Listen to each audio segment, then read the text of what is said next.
আসসালামু আলাইকুম সবাইকে। ফিনল্যান্ড নিয়ে তো আসলে নেগেটিভ নিউজ বিভিন্ন প্ল্যাটফর্মে ছড়াছড়ি, সোশ্যাল প্ল্যাটফর্মে। তো আমি নেগেটিভ কথা না বললে কিছু পজিটিভ জিনিস শেয়ার করি যেগুলো পৃথিবীর অন্য কোনো কান্ট্রিতে আমার জানা মতে নাই।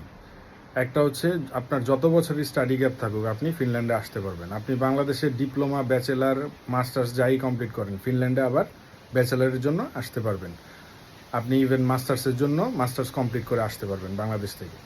আসার সময় আপনি আপনার ডিপেন্ডেন্টদের সাথে নিয়ে আসতে পারবেন, চিলড্রেন এবং কিডস এবং স্পাউস। ঠিক আছে?